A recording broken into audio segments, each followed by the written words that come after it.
Allegedly.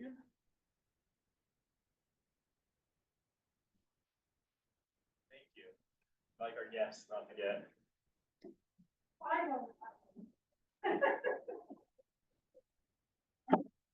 Hello, welcome folks. What's the best way to do this eating? Just pick wherever you want, probably closer to the owl. Yeah, really just. You'll have more to say than I will.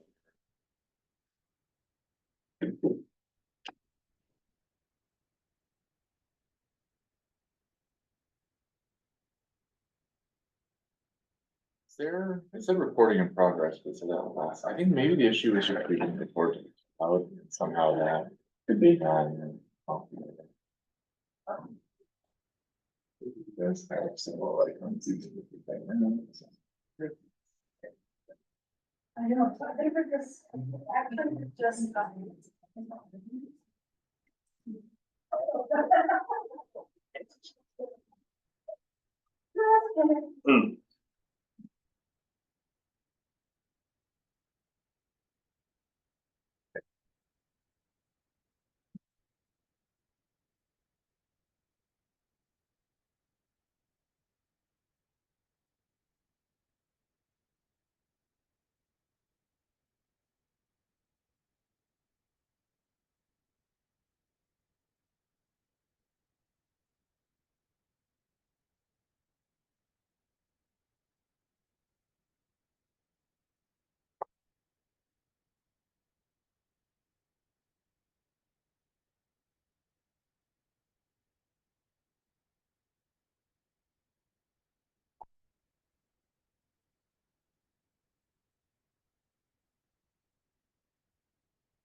And then Randy's kind of going off mine right now. That's how you, Bring back presentation. that's how you get there. Yeah. It's actually really good. Got an email from, Somebody waiting for, oh, thank you. You're an assistant at one of the things for the soccer, so you will see me out there. Oh, yeah, which team are you looking from? Silver. For black. Oh, silver, well, you're talking about first and second. Yes, Yeah. I didn't see Willard's name on the No. Are you with, Jill? No. Okay. No. Jill, is Jill for Willard's? No, she's not, she's doing another thing too. Okay. Yeah, I saw that she was. Yep, so it begins, Yeah. right, tonight? Yes. You have to get out, yeah. A little early, already. So, starts off. I started. Okay, all the time. It was pretty short. Half an hour, right, not bad. Yeah, 30 to 40 minutes. Yeah. That's probably the amount of time they really can hold it. hi Peter. I'm here. Hi, My Peter. cat and dog are fed, so hopefully they will leave me alone. Well, they're welcome to join too. It's a public meeting. Where am I? Who do we have so far? We have Michael. We have Doug. Hey, Doug. How are you? Andrew. Could you put it on, galleries and see? Yeah. Who might be Andrew? Hi, this is Andrew. I'm from Facein. On the Facein Planning Commission, and I'm the liaison for the Central Remote one. Oh, okay, okay. And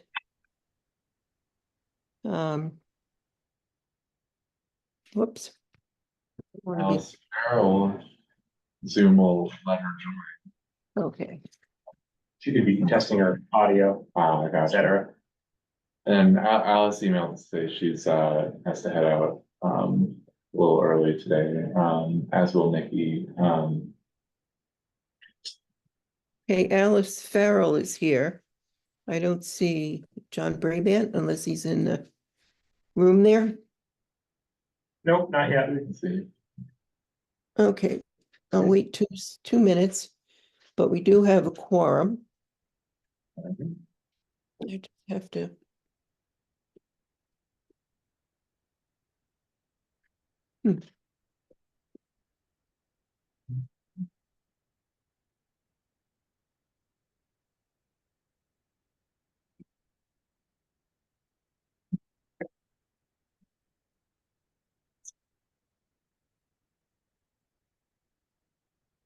Will you expand the text in the document? There's this, I do her. Oh, Stuff. I gotta have it big enough so we can see it.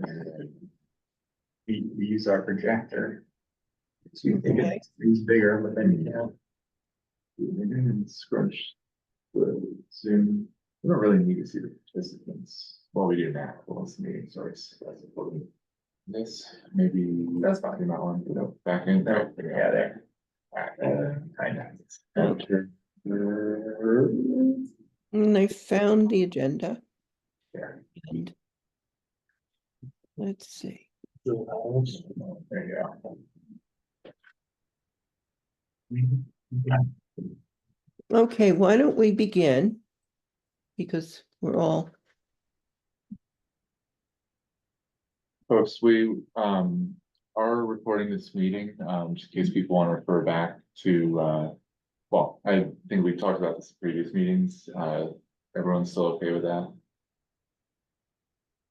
How long do we retain it? Is it available long-term, like, for the executive committee or for the board of commissioners? No, we don't, well, we don't retain it forever.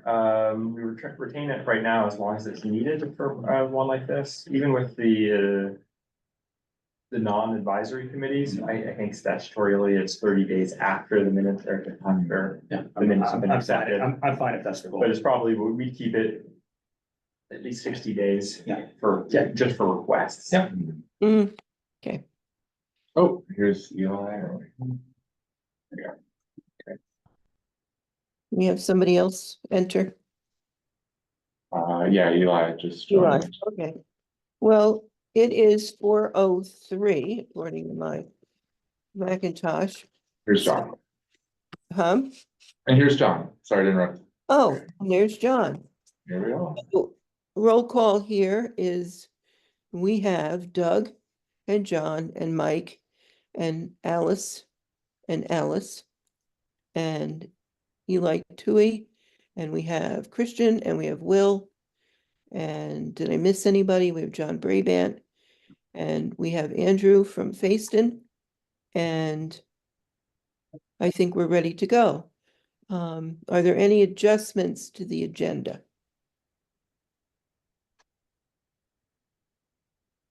Okay, hearing none. Any public comments? None of those. And the minutes. We have a quorum and we can approve the minutes from August 6th. And did everybody read the minutes? And is there any objection to the minutes, any changes? Or is everybody happy? I have not had a chance to read minutes. I've been fixing cattle fence with limited success. So I just ran in, just realizing we had a meeting. It looks okay to me. Yeah, they're good. Same here. Okay.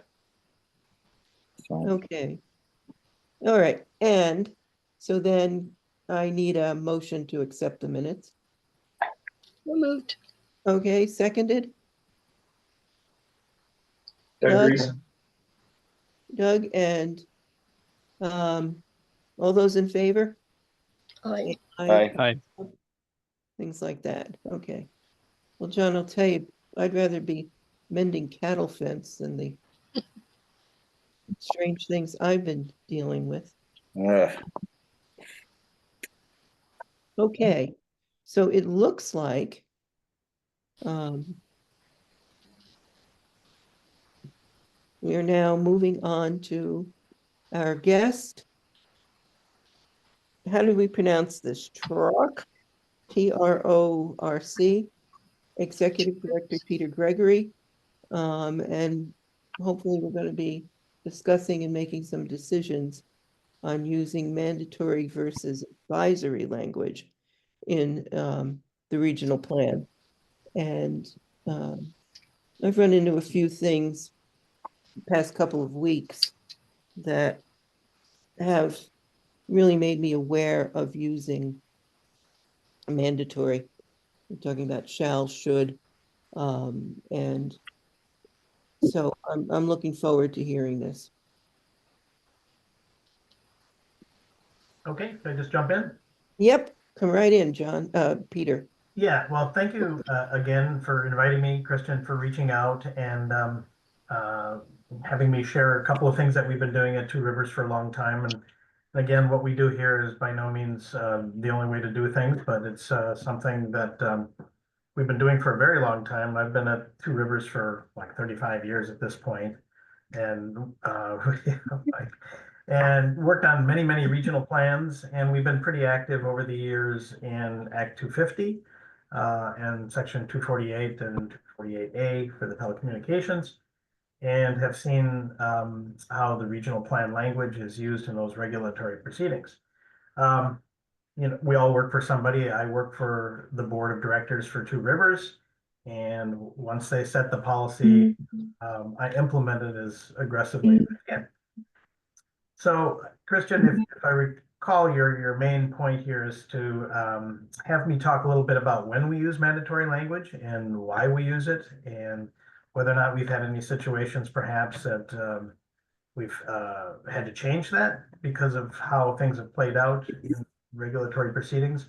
So I will do that, and I won't speak for a long time, but then I think it would be best for me to hear from you with your questions as and I can get into deeper dive in that way. So one of the guiding principles my board's given me in writing the plan for them and with them is to say what you mean and mean what you say. It's incredibly important, especially in regulatory proceedings, Act 250, 248. So the two chapters that we find are most used in our regional plan in those proceedings are the land use chapter and utilities for telecommunications siting. A lesser extent, you know, with aesthetics and other issues, but those two chapters are the main thing. So we tend to use mandatory language when we aren't just mocking or mimicking state law. It doesn't really matter if we say should or shall when there's a underlying state law that directs review in a certain way.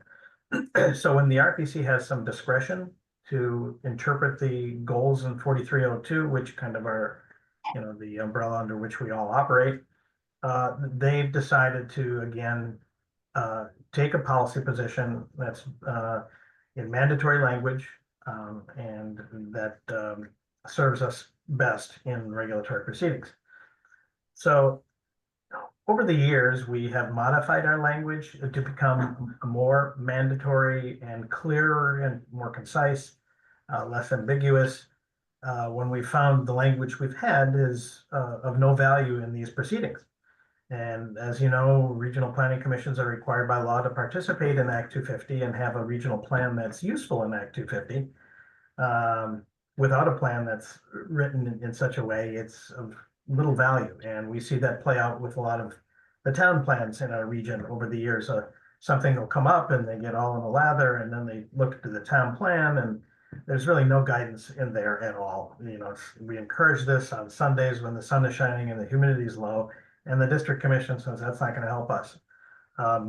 Woodstock, one of our larger towns, has had one of the worst plans in our region as far as being clear as to what they want. So even in Act 250, the district commissions are just kind of throwing up their hands and saying, well, we'll take a look at zoning to see if there's any guidance in there that can help us understand whether the plan, the project is in conformance to Act 250. So we see it play out at our regional level with our regional plan language that's gotten stronger over the years, but then with our town plans. And, we work with a lot of towns on their town plan updates and talk about the importance of being clear. And if they want to remain less mandatory, then we let them know what the potential ramifications are of that, and that's fine too. But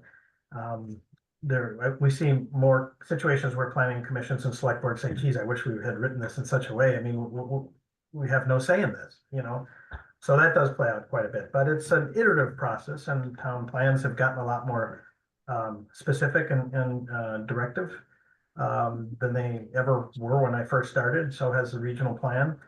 The number of conflicts between the local and regional plan have gone down dramatically over the years because it's clear in our review and approval of town plans when asked by towns, what the standards are. It's the goals, it's the chapter, the land use areas and geography about that. So let's see. So I think as far as we do sometimes, the board does want to use more mandatory language when there's not an underlying state law and they feel there's a resource that needs more protection. Not that this can make a whole lot of difference, but they sometimes will use very mandatory language if there's a natural resource issue that should be regulated or should be protected in a manner stronger than what state law allows. So I guess those are the areas where we do use the mandatory language. And as I said, we have modified that over the years. I remember back in the early 2000s, we lost some Act 250 cases where my board's intent was very clear, but the language was just not precise enough to carry the day. And we don't fight a lot of projects because I think most of applicants now realize and are counseled by their attorneys, if they use them, to take a look at the regional plan because it means something. We've stopped a lot of poor development, a lot of dollar stores, not that we're against dollar stores, but they were out in the green fields or at the interchanges of interstates. We've fought a mall, at an interchange that went all the way to the Supreme Court, as some of you know, and the Supreme Court unanimously said, if you write in clear language at the town and regional level, those plans and those efforts need to carry the day. And so that's kind of where we're at. Any kind of questions on the overview or specifics? Glad to chat more. Peter, was that Supreme Court case the Queechee test? Is that what that refers to? Because that is in your region, right? Queechee? No, it was, but no, that's not the one I'm referring to. It's a B&M Realty at exit 1 on Route 4. Scott Milne, local developer, bought this, and despite meeting with him repeatedly prior to submitting an application, he went forward with a bunch of principal retail up at the interchange. And our regional plan has been for a couple of decades crystal clear that principal retail shall not be allowed anywhere except in downtowns and villages.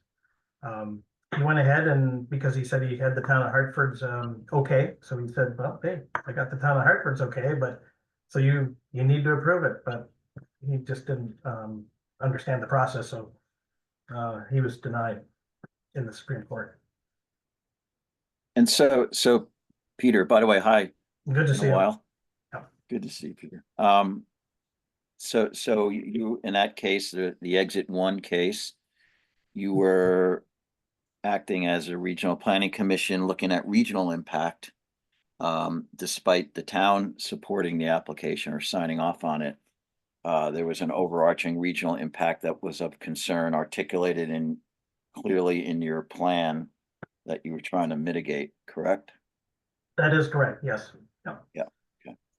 And and as you know, when there's a conflict between the local and regional plan, which there was in this case, if there's a demonstrated regional impact, as you mentioned, John, the regional plan trumps the local plan.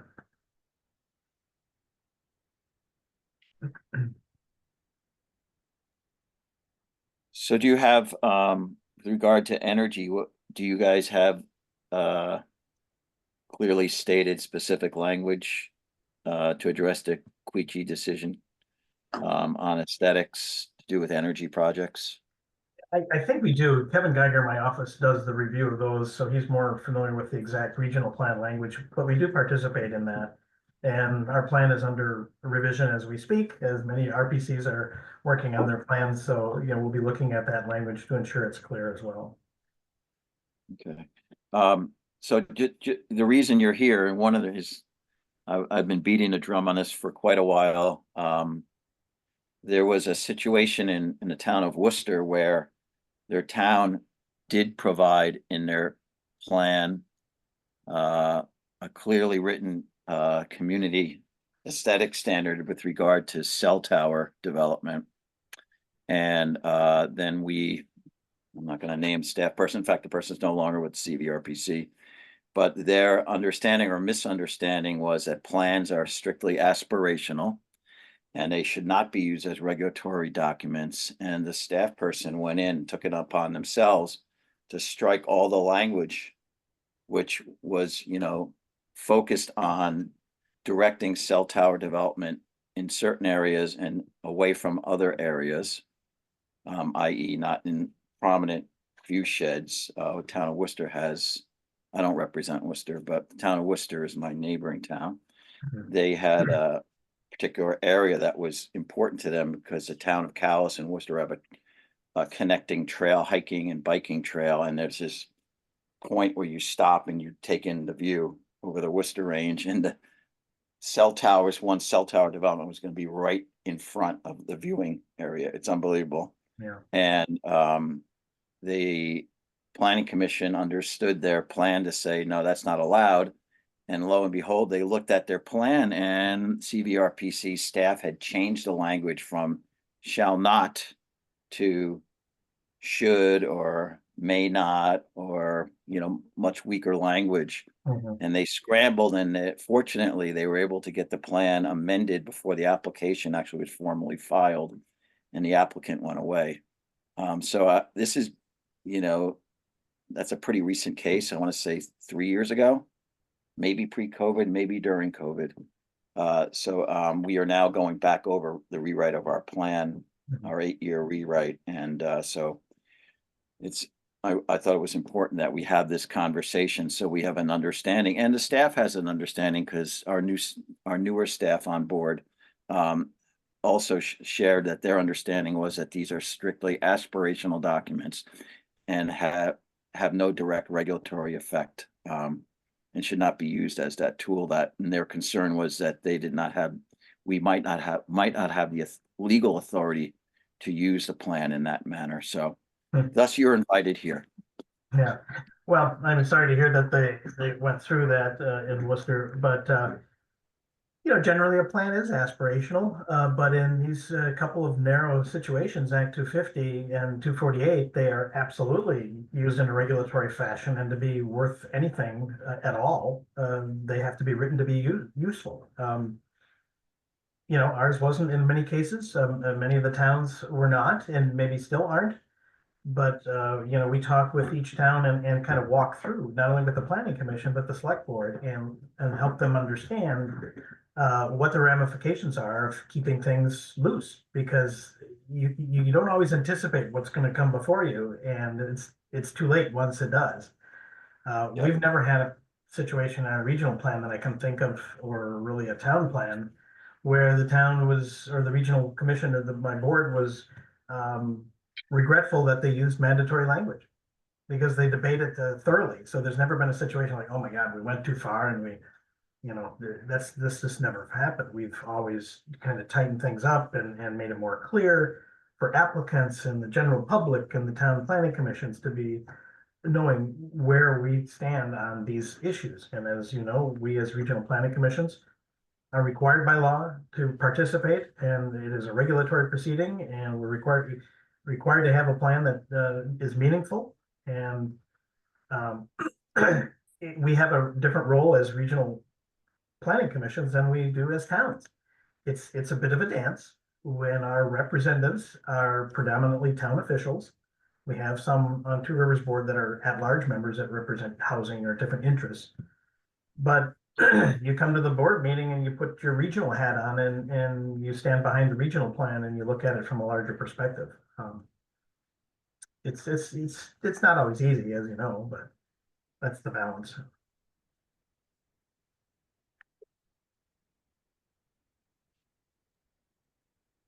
Hey, Peter, apologies for not having looked at your plan in advance, but do you have a separate Act 250 policy document, or do you call out policies as Act 250 policies, or do you just have general policies in there that you then apply to these projects? Because I've had conversations about there are different ways of doing it. We could have a policy document, or we could specifically call things out as, you know, where there's a project of regional impact, the development shall ... Well,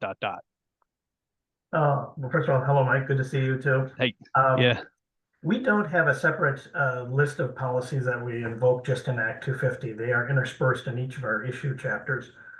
And then when they become relevant in a review of a project, then they're called out specifically.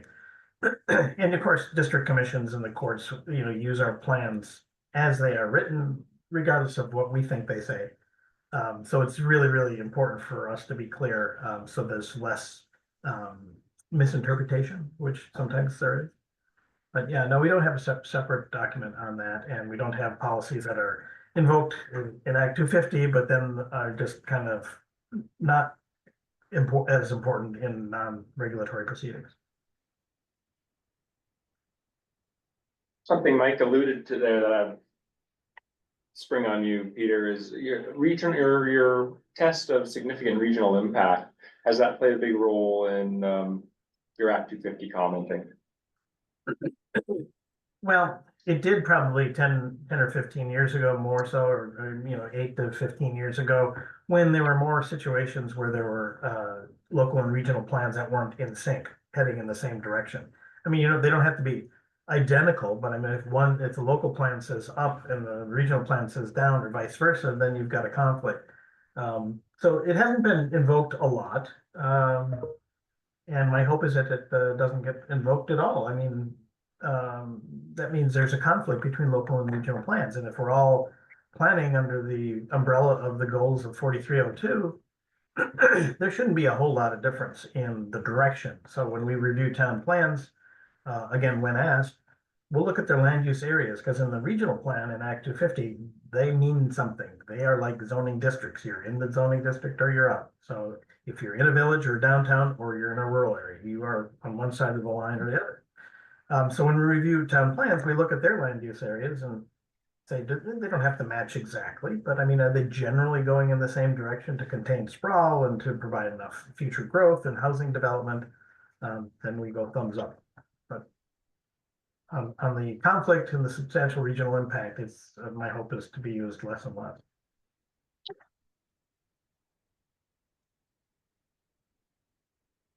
Peter, for section 248 applications, if I understand correctly, it's so when there's the regional planning commission is required to participate when there is either a request for a preferred site letter of support,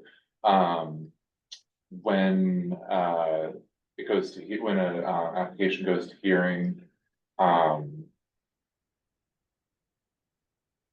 and then when it's determined an application has substantial regional impact, or I'm confusing that with Act 250. Yeah. So sorry, so it's just the preferred site letters of support when we receive those from developers, and then so do you, but then there are other ones where we have the option to but are not required. How do you decide which ones to participate in? Or sorry, when it goes to hearings, the other one. Well, it depends on the issues that may be at play. If there are some issues in a Public Utility Commission certificate hearing that we feel strongly about or could be not compatible with the policies of our regional plan, then we participate. We take a look at, all of them come through, whether it's 248 or Act 250. And as you know, most Act 250s are minor, so there's no hearing, there are technical amendments. There are very few in our region, at least, large, impactful new development. So we, I kind of give it the staff quick scan and say, hey, we've got an issue here, which is maybe once a year, maybe twice a year. And then I will take it to my executive committee and say, listen, and we've got some potential conflict here. And I'll let them know that, it can be mitigated. Or I say this one is a no-go no matter how well they put in downward facing lighting and how many shrubs they put in. Some things are just meant to be no because of their location, but it's pretty rare.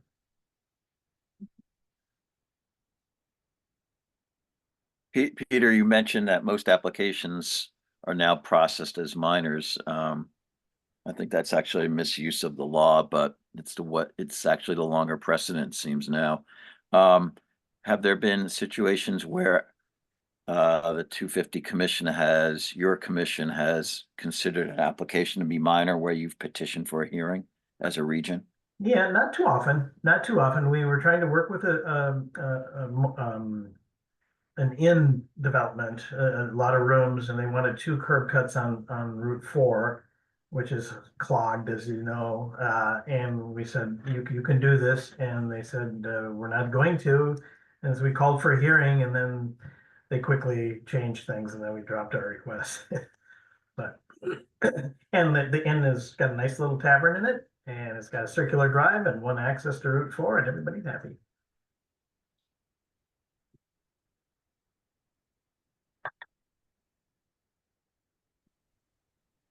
So just kind of to answer the earlier question, did Will present that? That whole letter of support thing, that's kind of something that's developed over the years in lieu of just going to the hearing and the Regional Planning Commission presenting its position one way or the other on a project.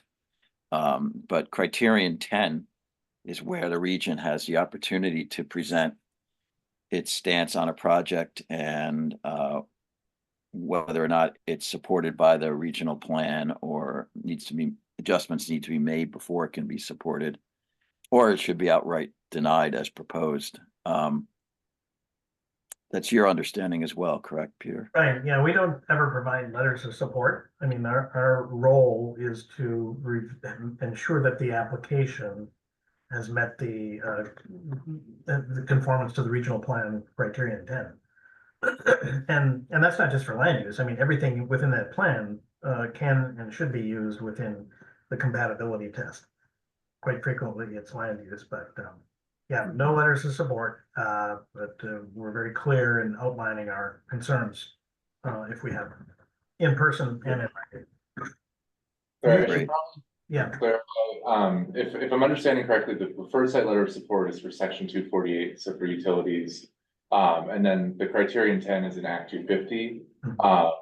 And then they're, obviously very similar, but we're reviewing Act 250 for Act 250 criterion 10, the application's conformance to the regional plan.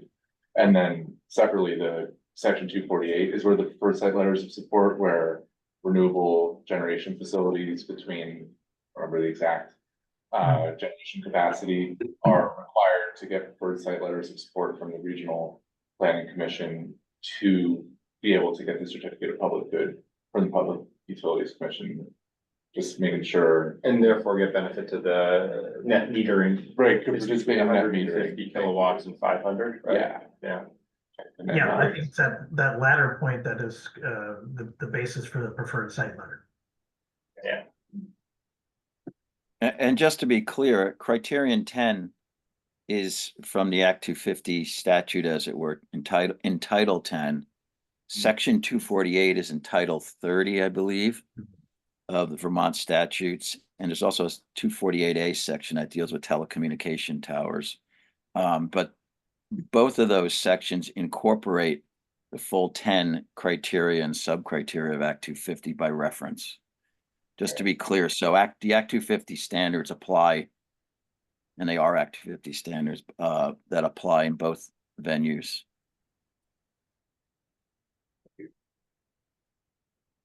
Mike, Oh, did Mike, you,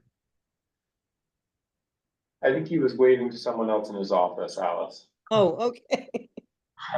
Well, I'm not sure here. I think I have a general question Sure. about the interaction or interplay between municipal town plans and the regional plan. And this is where I started thinking about should and shall, and what it is that the regional plan itself could direct municipalities to actually do things. And I don't know if this is just an Act 250 focus here. I mean, I've heard a little bit of everything. I mean, I've heard a town here absolutely say, well, we don't pay any attention in the regional plan because that's just BS and political. So we don't even want to hear about it. And I went, okay. And then, I look at some of the things that I think the state is starting to say towns need to do or should do, shall do. Does the regional plan back that up to give direction to the towns on actions and things they should be doing or need, have to do? Or is it just a general umbrella over what municipalities are responsible for? Well, that's a good question. I would say our regional plan, language and our technical assistance efforts to our towns are, guidance opportunities for policies and things they ought to be thinking about in their local planning. We can't, nor do we try to dictate, how they treat open space or any one of the many issues. With the one exception is when a town applies for regional approval by the regional commission board. So again, it's an optional act by a town to do that, but if they seek approval, which all of our towns do, the land use areas have to match, because one of the tests that we as an RPC have to go through is to make sure that the local plan is compatible with the regional plan and the approved plans of other towns in the region. And if they've got a land use pattern that's wildly at odds with like the sprawl criterion in the first go, or they fail to address housing properly according to state law, we've said don't send it to us until you fix that, because the board will deny your plan. The staff will recommend that the board deny the plan.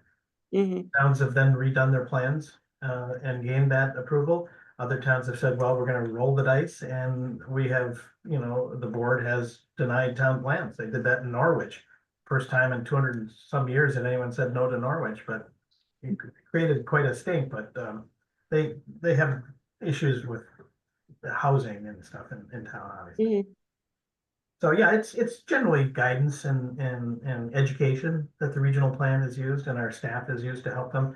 But in a few situations, to get the local approval, and again, it's not required, they need to be compatible with the regional plan. So yeah, there's a little bit, that's the whole concept of, the regional plan being above the town plans, not just stapling all the town plans together and saying, hey, we got a regional plan, Yeah, well, that was like for the work we did on Act 171 and 174. There were specific things we needed to have in those. Right. That we needed guidance on, like, not just know the statutes and what the state wanted, but we needed the regional, the CVR, in our case, CVRPC and the regional plan to help guide us to make sure we had the correct things in. Right. That would be, to me, the regional plan saying, you shall do this. Like, this is what you need to meet that criteria for it to be compatible with the state statute. Right, I mean, you know, the substantial deference in your plan in the PUC hearings. In order to grant you that, the CVRPC has to see that you've got the goals and the maps and the top data and stuff that we generally provide. But yes, that is something you must do if you want the substantial deference.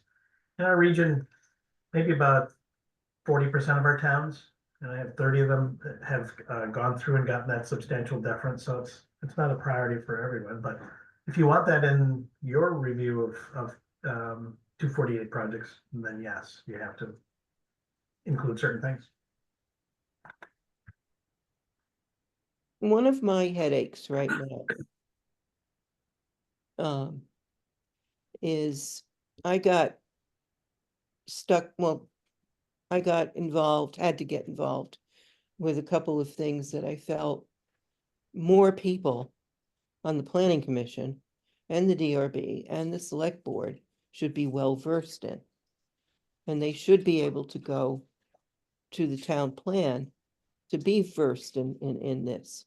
Or, and what I'm starting to wonder is in the regional plan, as we're doing this project, start adding, well, we add things into the regional plan, like mitigation activities that have to do with flooding and or public health, and or look at your LHMP that's in place in the town and use that document as a guideline. Use it as a living document that you're going to add to or get projects there that will now help the crisis we're in, which is climate change and flooding. And I'm finding it very hard to get traction for that. And our emergency manager has been frustrated for years about getting the select board and the planning commission to really recognize the absolute critical role that the emergency manager and management staff has and is going to need to be doing. So can a regional plan require that of a municipality and kind of keep starting to push it forward, like a similar way that we did Act 171 and 174? Well, that would be something that the legislature would decide that's, you know, required to do. Just this past year, as you probably know, they set up a new state permitting system that'll start in a couple of years for river corridors. You know, that's never been, that's quite new. So that's a policy decision that they would have to make. You know, we attempt to the best of our capacity to do ongoing education on all these things, because things are so complicated and so interrelated, and local officials change, my board group changes, so it's an ongoing challenge to keep up on the newest ways to protect your loss of life and property. But it's essential. I mean, as we're all seeing in this state, we know the statistics of how frequent we're facing these catastrophes. So yeah, we're behind the 8 ball on all of this, and we'll never be caught up and fully prepared. We will never have the money we need to retrofit all the infrastructure, but none of us are going to give up. We're just going to do the best we can. Education, new state policy, resources to the extent we can get them from the feds and the state. So it keeps us all nervous and employed. You know, it's just a lot of work to do. Or could that be an area where instead of saying shall, that's where we would say should? Like, these are kind of the recommendation areas. Yeah, we do a lot of that, you know, and our regional plan used to be just, really thick, just a bunch of background reading that the staff didn't even really read. So we've carved a lot of that out. Each time we do a new regional plan, it's 40, 50 pages shorter. We reference a lot of documents, a lot of links, it's kind of like you say, a living document. It's not something we publish and then send out a big thing anymore. Because the state of the art, whatever it is changing all the time. So I mean, for us to put something in the regional plan that offers recommendations or something like that, or ways to mitigate, it's going to be out of date pretty quickly. Even then, we update our regional plan because it seems like every 3 years, issues are changing. Yeah. Wait, we don't usually go 8 years. I'm feeling like town plans should be updated more often. A lot of it is having the resources to do that. That's the issue. That's definitely the issue. And if you're just updating a plan, putting a new cover on it and a new header and footer with a date on it, that's one thing. People say, why bother? Mhm. There was a push a number of years ago to reduce or to extend the life of local and regional plans to 8 years.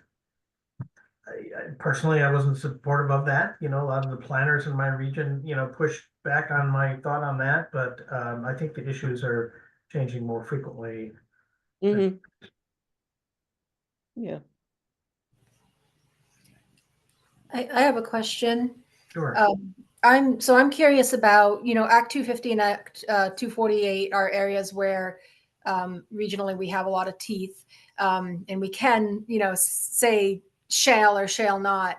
Are there other areas of the regional plan that you can think of that have used shall or shall not more prevalently? A lot of the goals and strategies in the regional plan are, it's kind of assist or encourage or, those sorts of educate, those kinds of assistive kind of language, passive language. But I'm wondering if there's other areas that you can think of where maybe we should be putting a little more grit into the shall or shall not. Yeah. That's a board by board decision, certainly. As in my case, the board has been pretty strong on water quality issues. We've done a lot of work with the agency on basin plans and have been very disappointed in the slow pace of protection of water quality because we have a lot of high elevation waters in the western part of our region. So we're a little more directive in that regard. And we use that as a basis for our comments on basin plans and other plans.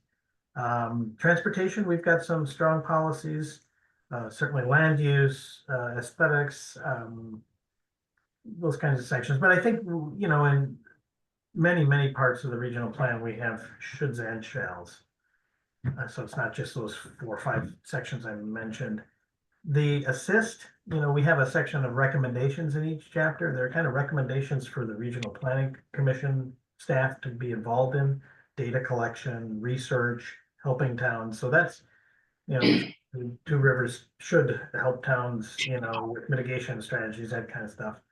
So those are more helpful recommendations rather than strong policies to be used in a regulatory fashion. So our shells are in the policies predominantly. I've got one question just to keep going on this track. And this will be a made up example, but would you ever require a process out of your municipalities? For example, all towns shall be required to develop design guidelines for their downtown district as a total made up example. You want me to react to that? Yeah. Well, I mean, you can't compel them to do that, even if your board thought it was the right thing to do. And it might, I mean, if you don't have, you can't force towns to do that, to do those kinds of things. Education is kind of where you do that, or just recommendations for assistance. Only have shalls if it's within Act 250 criteria and stuff like that, design for downtowns, not I don't know what kind of design you're talking about. I know this was just a hypothetical, but think about whether or not the commission has a role in compelling anybody to do anything. But I think that's kind of a question we've, like been wondering, we're hoping, I mean, even just a list of places, so I didn't realize that section 248 incorporated by reference Act 250. So I mean, are we really just limited to Act 250 and other regulatory processes that incorporate Act 250's criterion 10? Like you're saying with basin plans, for example, like, is anyone legally required to, like, things that the regional plan says shall happen in basin plans, like? No, I mean, we can't compel the Agency of Natural Resources to do anything, although we try quite frequently. You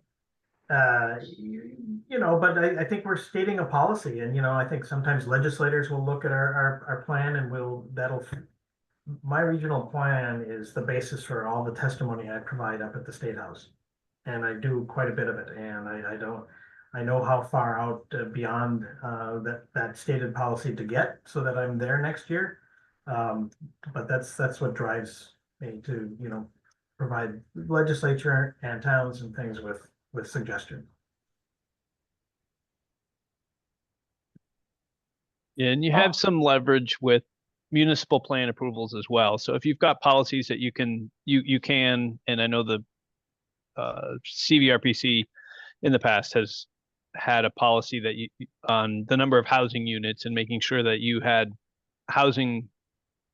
certain housing goals in your municipal plan in order to achieve a certain housing target.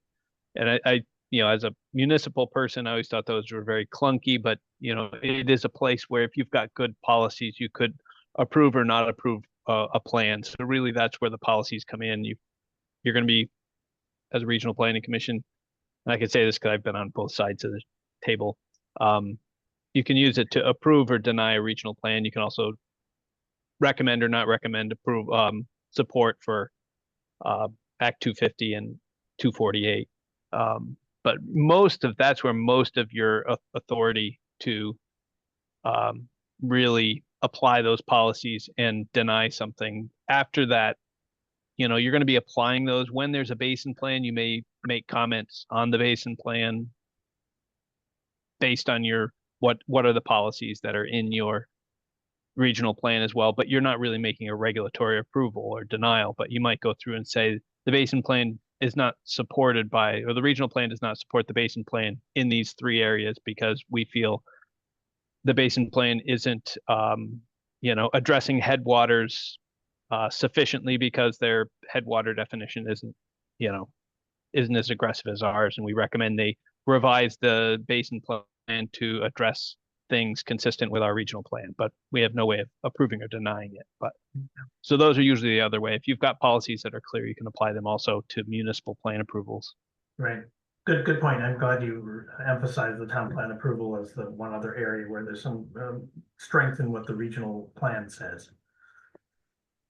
And one other thing that you probably are aware of through Christian is that the legislature this past year finally put in a mechanism for independent review of regional plans. It's never been there. Local plans have always had to go through the ringer, something I've advocated for 15, 20 years that, you know, I would go to the legislature and say, do you want the Two Rivers Board to go political and say the heck with everybody and then still get the $500,000 from the state to do planning?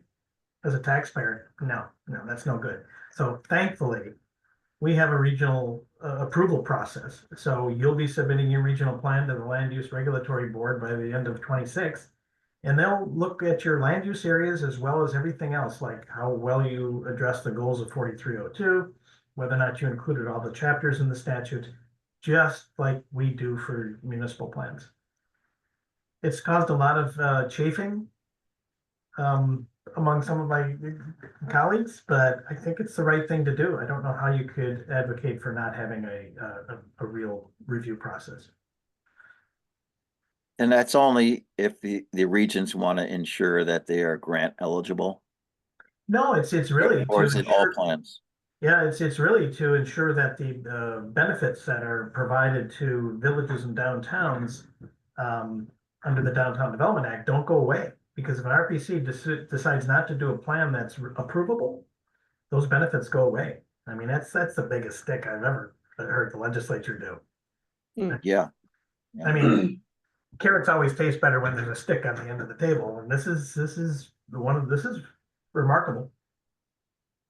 And to kind of backtrack a little bit, to the point that was, I think, kind of discussed about, we can't tell ANR what to do. Actually, in Act 250, we can weigh in on ANR decisions. If ANR say that the impact on this wildlife corridor is insignificant, but the regional plan says, this is you shall not develop area because it has been studied and we think it's critical to our region and to the state protecting the state resource, wildlife resource, if you will.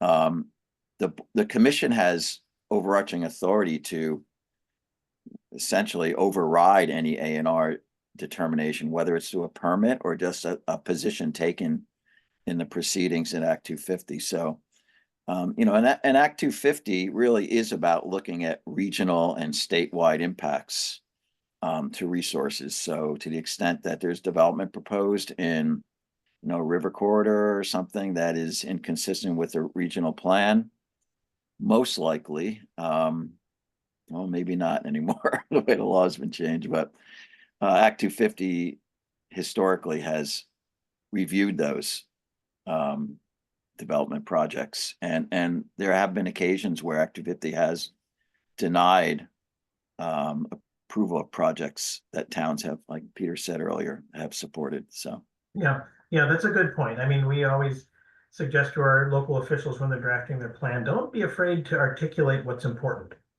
Whether you have the money right now to do it is irrelevant. Whether you have the law behind you, I mean, you can't do something illegal, but I mean, if there are important things in your community, put them in the town plan and say what you think about them. Same with the regional plan. I mean, we put in a new chapter on health, a number of years ago. It's not a requirement, but we have it there because it's important to my board. The RPCs went to the legislature years ago and said there ought to be an explicit economic focus in the local and regional plans. The regional development corporations fought that, but I think it's important for a town to look at its economics. It doesn't mean it's just a bunch of factories. It's place-based. It's, what are your assets and what do you need to do to encourage that? So, yeah, but don't be, I put everything in there. Or did you get your question? Peter, this is my first time through the process. I've been on the RPC for a year. What does the process look like that leads to taking the pretty decisive step of using mandatory language? Is it start with staff? Does it start with direction from the board? Does it start with the regional planning committee? How do you get that begun for the board to support it or not, and eventually to support it? Well, I think it's, again, as I talked about earlier about the turnover in staff and the turnover in board members, it's one of those things you kind of constantly talk about the resources, the issues, the law changes, the opportunities for the board to take, decisive actions and be actively participating in Act 250. So it's something we've always talked about. So it's an ongoing, continuous education process. At Two Rivers, we as staff kind of started the conversation about should and shall because we were the ones initially reviewing applications and said, the regional plan we have here isn't going to be any help, so let's not even bother. And they go, well, what do you mean? We said encourage this. I said, it's just not enough. So I think you need some, the staff needs to feel that they are directed to propose things that are, a little bit more mandatory. And then the board can say, no, that's too far. That's too far. Or that sounds good. That is reflective of this board's philosophy. So I don't think there's any one way.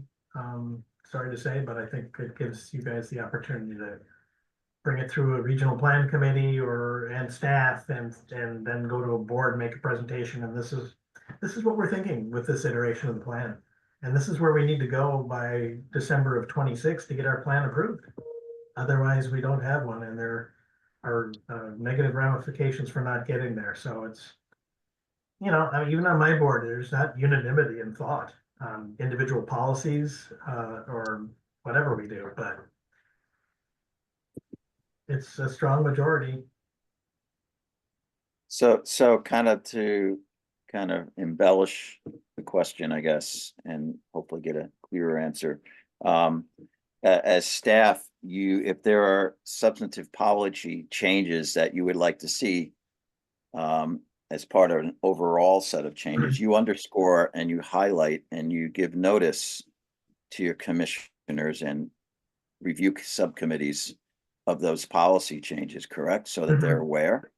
Yes. I mean, the board doesn't get involved in the wordsmithing of background or the links we use for educational references, but I make sure that they all have an opportunity to kind of go one by one through the policies and debate whether or not it should be a shall or a should, whether or not we're missing a policy, whether or not we've had Act 250 regulatory proceedings that we really failed to make a dent because we didn't have the right language. So yeah, we kind of take chapter by chapter. It's a bit tedious, but no one can say that a staff slipped a policy past them, we do the underline and strike through, so it's very clear. Strike through should and put in a shall underline. So then we say these are the changes. Let's have a discussion.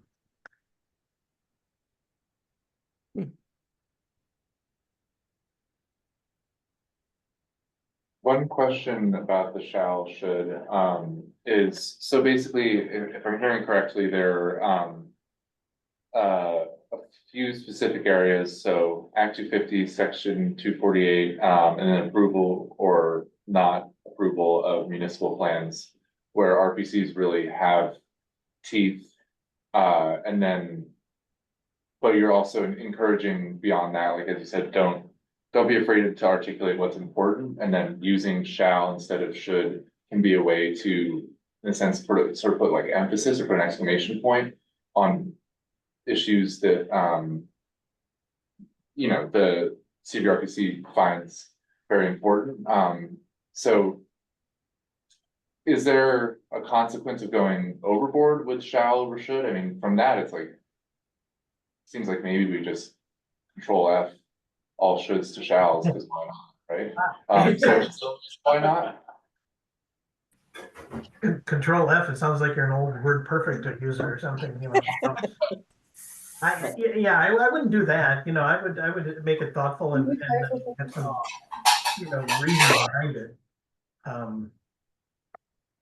wouldn't do that.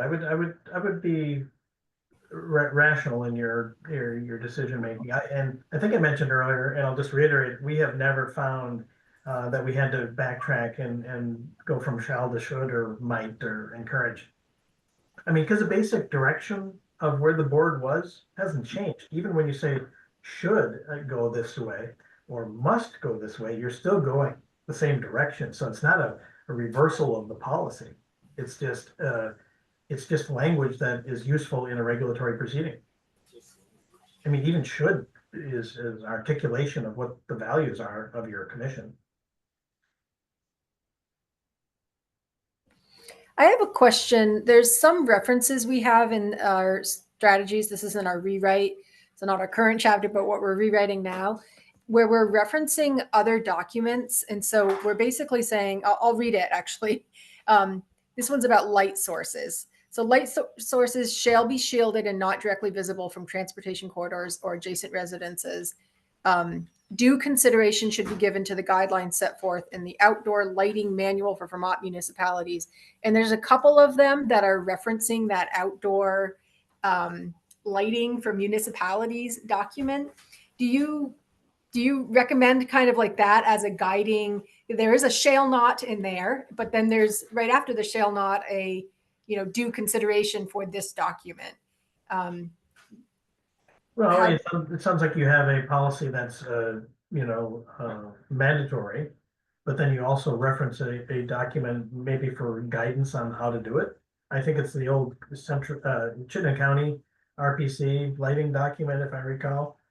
I mean, I think all regional plans at one point kind of pointed to that as something to look at for good lighting design. But that's pretty old, so who knows? They're all halogen bulbs and stuff that I'm just wondering in the, how, because we have quite a bit that I'm seeing that is, you know, kind of are required to adhere to this, guiding document or, something like that. Yeah, I mean, you can split up the language such that you retain your policy of shall. And then in the text above the policies or something, you can say this document has some good direction on how to achieve the following policies.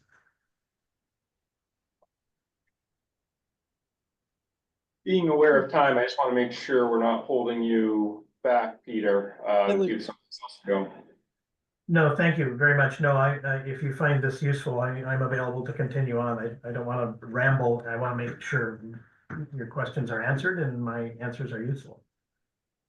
I was just I noticed up in my corner here that it's 5:01. Yeah. And I want everybody to get the questions in to Peter that they want, but also keep in mind that we have about a half an hour to begin looking at the transportation chapter. I just have one simple question, and Peter's so much more experienced in this than I am.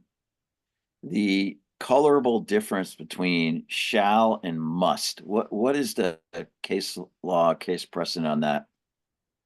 Those two terms. We use them interchangeably, and we've been told that by attorneys in the field that there is no difference. Okay, and the NRB or whatever it's going to be called, what they agree with those interpretations? Well, the new land use regulatory board is yet to be seated. They're still looking for people to be hired for that, but I wouldn't suspect that would change. So if shall gives people the willies, which sometimes it does, must is mandatory too. Okay, great. Not that you're trying to hide anything, but I mean, that's the way we view it. Okay. So I'm going to give everybody one more round if there's a question for Peter, or we'll let Peter go and have some dinner and think of all the questions we wanted to ask after he's gone. Get him back here or send him email. And then we can spend our last half hour here beginning discussion of the transportation chapter. Well, Christian will, I'm available. We work together very closely, and if there are other questions that come up on how we do things down here, you just let me know. Yeah. We can get back to you and stuff like that. Appreciate that, Peter. I found it very helpful. Good. Same. Good. I hit this week, yeah. So, okay. Well, thank you for inviting me, and I'm glad thank you for coming. Worth your time. Good luck, and let me know if you have any further questions.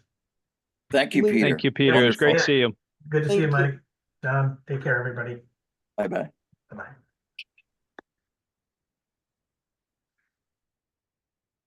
Well, that was awesome.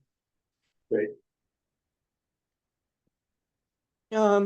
So without looking at the agenda, I guess we can start getting opinions on the transportation chapter.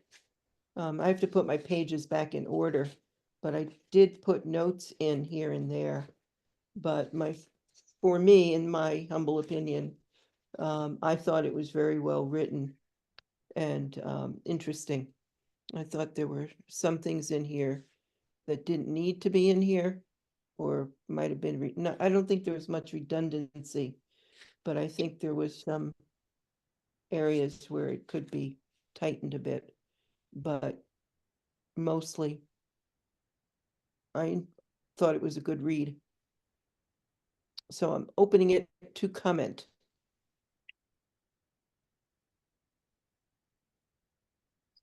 I'll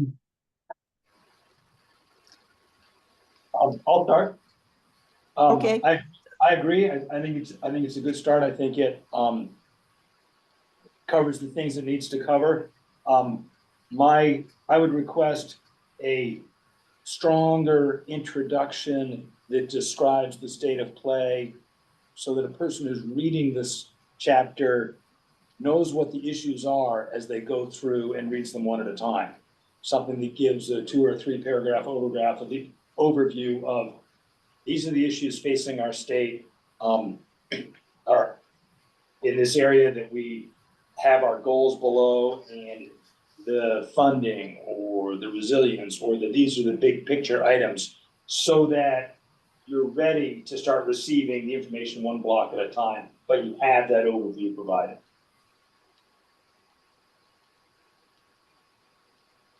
I can agree with that. I have a couple of just minor things. The active spur, Mike, does that serve Montpelier at all? Along with Barry? Which part is that? This is in the introduction, where first paragraph in the introduction talks about all the different kinds of transportation there is. And it talks about an active, at the end of the first paragraph, an active freight rail main line with an active spur serving Barry. Isn't there service to Montpelier also? Yeah, it goes through Montpelier to get to Barry. Okay, but it can stop in Montpelier, right? And I mean, what was Yeah. it? Yeah, okay. Yeah, I don't believe there are any businesses that actively take advantage of the rail. We didn't get into it here. That the city Montpelier had pushed 5 years ago to try to go and kind of get our rail line improved in order to use it for commuter rail. We wanted to just use a small, using kind of shuttle buses, multiple shuttle buses, because Barry, Berlin, Montpelier, we could basically make it more of a much more linear city and be able to relieve some of, we have buses, but buses are in the same traffic as the cars. So if we had a separate rail line, we thought we could do micro transit basically on the rail lines, and we made a push for that.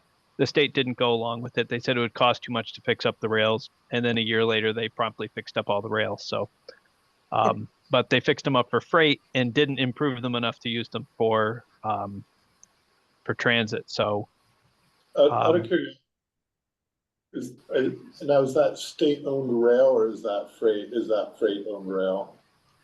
So the way virtually all of the state system is, the rail line itself is owned by the state. There are probably a few exceptions left, but most of the rail lines are owned by the state, and then they lease them through basically a monopoly contract to one of a handful of providers, and so then they operate the rail line. So that's the way the system works. The state owns the rail line through the city, but it's operated by Vermont Rail Systems, I think. Something like that is our operator. But I think the only ones they run the granite, and they run fuel oil and propane to a provider. So there isn't that much that's actually being used other than those few services. Mhm. Does anything go through Waterbury? Doug, do you know? Because I mean, we see occasionally. Yeah, Amtrak. I heard a couple of discussions of trying to use the rail as a way to bring in crushed stone for road work. Right. That's gonna go anywhere. I don't believe that's currently happening. Yeah, there is an old, I don't know if it's currently active or not, but I know that I don't recall offhand what company it was, but they had a materials siding that may or may not still be active. It's down by the hockey rink and. Yeah, materials transfer point. And I know because I talked to, it was Waterbury, Duxbury, a bunch of towns that are It's the gravel. Yeah, that's thing. what They're the same trying- discussion that I. Yeah, they're trying to figure out what they're gonna do about their gravel supply and fighting some of the price issues and the permitting for new pits and, yeah, bringing it in train cars was definitely something that got floated, so.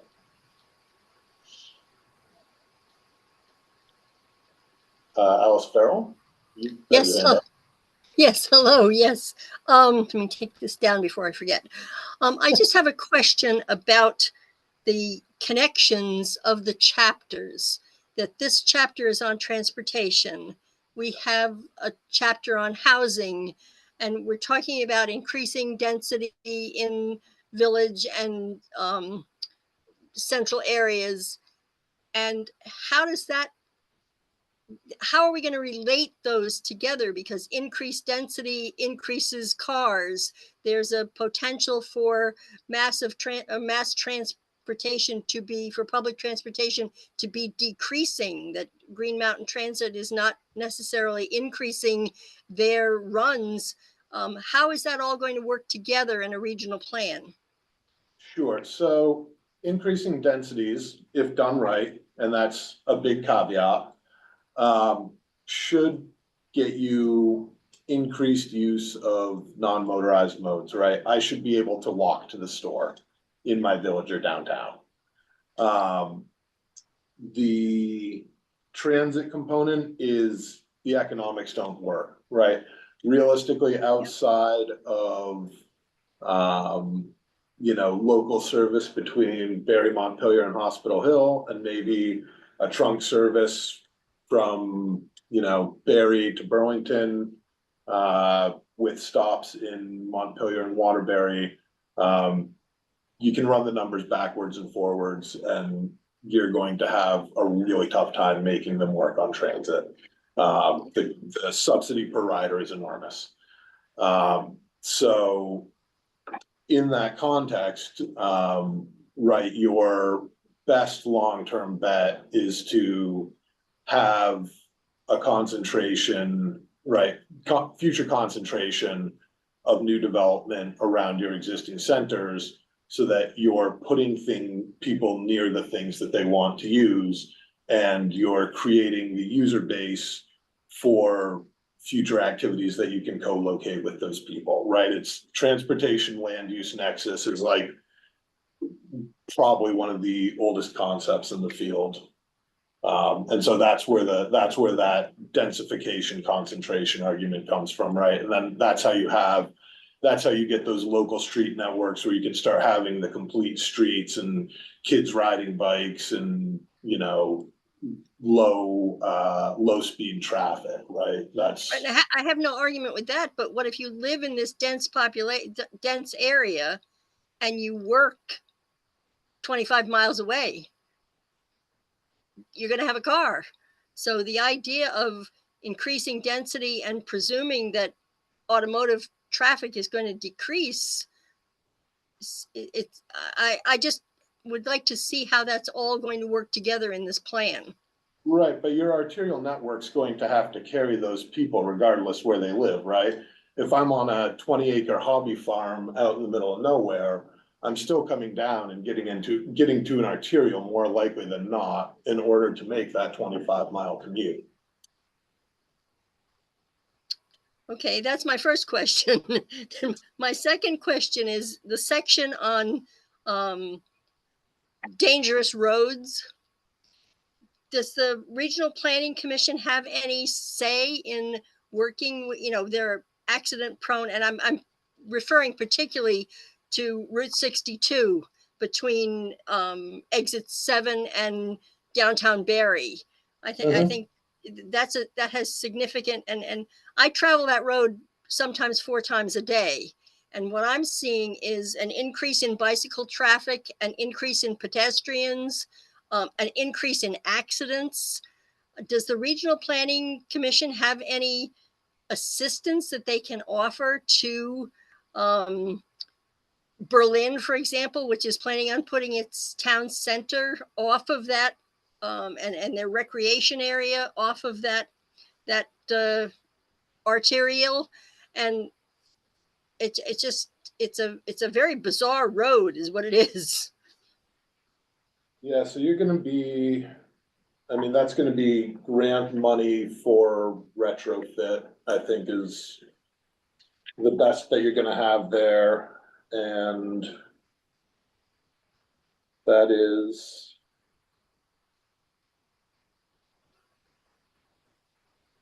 I'll put, Ruben's looking at the policy. I'll jump in with some other points.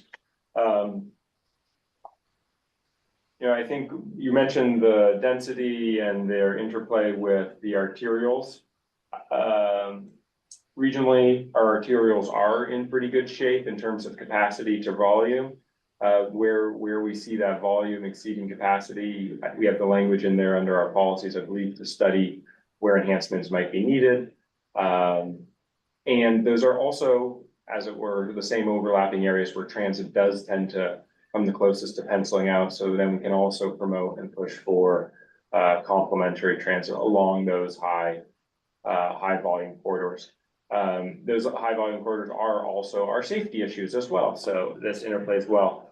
Ruben's kicking off a study right now, and this is the kind of language we want to make sure that we can support in our regional plans. It's kicking off a study that's for a safety action plan for the region. And the reason we undertook this is because by having a regional safety action plan approved by US DOT, each of our municipalities can now open up, it unlocks the key to new funding for safety specific retrofits to existing roads. So that's one of the areas where the region can push the envelope a bit on safety. A similar example, and I don't know that this is necessarily universally loved, but last year there was a project at, it's Route 14 and Maple Street, perhaps right across from the cemetery there in Berry City, where they teed that up a little bit to make it less of a Y. And they also added a turn lane, which, you know, there's a debate there if that makes things safer, but the whole point of that redesign was a project that came through the region and the regional selection process for safety purposes. So we can do it incrementally with those kinds of one-offs like Route 14, or we can kind of do these larger plans like the safety action plan that Ruben's beginning to engage in now with US DOT. And Alice, the specific to your question about the new town center, I think that would have to be designed with the complete street design criteria, which should do a better job of integrating foot and bicycle traffic. Yeah, the location that she's talking about specifically, I think, is you're talking about the intersection of limited, well, like a couple bad intersections. Right, Well, you got, there's more than one. There's the Airport Fisher Road Route 62 intersection, which has been dangerous for as long as I can remember, and that's a long time. Yeah, but dangerous by design. Yeah, that's dangerous. You have Berlin Street and 62 right as you come down into Barry with that. And sometimes the Payne turn, probably the third runner up is the Payne Turnpike Route 62 crossing there, because people are coming off the interstate believing that road just by visual looks like a continuation of the interstate. So there are people who are barreling through the Payne Turnpike 62 intersection. Yeah, absolutely. No, the design speed on 62 is 65 miles per hour. It's right. It's the design speed on that road is interstate speeds. And that's right. That is a larger negotiation with V-Trans, I believe, because I'm pretty based on the size of the facility. I'm pretty sure it's one. Pretty sure it's one of theirs. It's limited access is probably National Highway. Yeah, that's got to be. That might even be federal. I mean, yeah. To get jargony, it's probably federal class 2, which is definitely not going to be the amount of local say that there's going to be over the disposition of that road is going to be pretty limited. That's a negotiation with V-Trans. Alice, are you not? Yeah, for sure. And Alice, just to take this kind of photo, make sure we're getting to the point. Is there language that you'd like to see in our policies or goals that maybe isn't there now that might help us as a planning commission? Give us the directive to make sure we're pursuing projects like this over the course of the next 8 years, whether it's a study, whether it's lobbying to V-Trans, whether it's working with Berlin and Berry City, whatever the mode is, just to make sure the language is there to support staff efforts on this. Right. I think the language is to really support communities in that lobbying effort, because I believe that that can be a huge detraction from even starting anything, because many local communities have neither the staff nor the background information to begin that. So if the Regional Planning Commission can offer itself as, or a regional planning to offer that advice, counsel, whatever it might be considered, that if towns and communities read that, they will know that they have a place to turn to if they have those questions.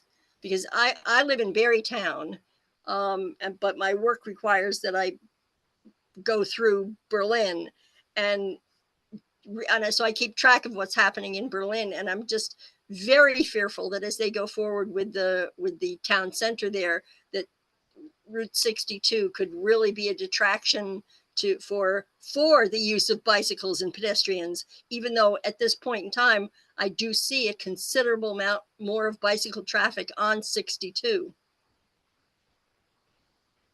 And it's really dangerous. And if I can chime in, I'd like to, I'm really happy about both questions Alice brought up. Her first one was one I wanted to touch on, but I'd like to speak in support of what Alice has said about Route 62. My understanding is that the few intersections on that were embattled, how they got there and how they came about, because that was supposed to be limited access, as has been discussed, built like an interstate, a part of the interstate. I believe that technically bicycles are illegal to be ridden down there.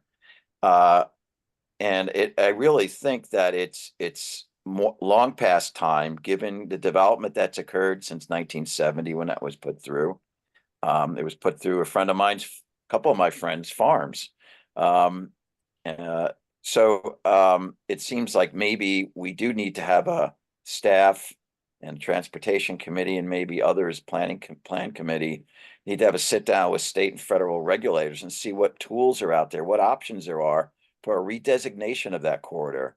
I'm sure there'll be financial implications, but if that's going to be made to be more pedestrian friendly and to have access to making it friendly, you can't make it pedestrian friendly if it's illegal to have pedestrians walking and riding bicycles on it.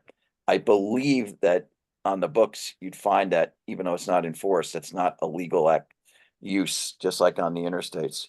I wanted to also, if I might, Alice, speak to Alice's concern about densification, compressing the development into the downtowns, which as a general rule sounds good until you give it any deeper level of thought, and then you start asking questions. Alice brought up how Green Mountain Transportation is curtailing their service. Why are they doing that? Yeah, it's a funding issue, but that funding issue is directly tied to a lack of ridership. And if you look at what happened out in the LA area, they built a mass transit system thinking if you build it, they will come. Well, that truism is not always accurate. And in fact, no one used it because culturally, and I see Vermont very much the same, that we rest on our laurels. We consider ourselves green, and we think that the way you go green is to switch from a internal combustion engine car with 4 tires that get thrown away every 2 years, and everything else that entails, to an electric car that has so many of the same impacts in terms of the impacts to communities, et cetera. It may not have as great climate impacts, although I could debate that. It still has many of the substantive impacts remain. And here we have this wonderful transportation system, and I've ridden the bus, and you know, it's actually bad for the planet if there's nobody on it. You run a big long bus, school bus sized bus, and there are 4 people, myself included, on there, or my son on there and 2 other people. And that's actually worse than people driving cars in terms of the climate. So we need to kind of, as Alice said, figure out a way that we can advocate for incentives, strong incentives, real incentives to ride that bus. Just because it's out there doesn't mean people are going to use it. And we need to disincent people to hop in vehicles, whether they're EVs or diesel, you know, fuel guzzlers, polluters. We need to get people out of automotives and into mass transit. And to the extent that we can encourage that, whether it's bus, which seems to be the most readily available option, we already have an infrastructure we're going to lose unless we do something fast. And I really think our plan, I think it's the pages aren't numbered, but by virtue of MS Word's counting, it would be page 34. We talk about facilitate the development of a transportation system that provides access for all. Well, access is one part, but we need to add encourages utilization and discourages, what do they call it? Single person, what do they call that? Emergency vehicle, SOV. Yeah, that. I really think we need to add language to that because we have a really well thought out system that nobody is using. Really, nobody's really using it. We talk about it, but we don't use it. Ruben, do you have in here something I thought I heard from Green Mountain Transit? Forget his name already. I stopped going to the meetings and I forget his name. But don't you have in here something about how the ridership has not really rebounded or recovered since the pandemic? I don't have full rider numbers post-pandemic in here. It's not back to 2019 in the rural system. I believe Chittenden County had a little better bounce back. It was that, I think it was when I went to pull when I did the initial data pull, I think they didn't have the most recent year, and they didn't have good numbers because they weren't collecting fares over the pandemic. So it's kind of like there's just blew a hole in the actual ability to get data for doing any kind of trend work with. Here's an oddity that I know about because my daughter rides the winter bus that the Valley has every year. And the interesting thing is ridership is up on this winter bus. It is not up on the routes that service the ski area, like Sugarbush. But in terms of what we call the Valley floor, where people actually do use it for shopping, jobs, she has a job that she uses the bus for in the winter. That ridership went up the past 2 years. So it's all over the map. Yeah.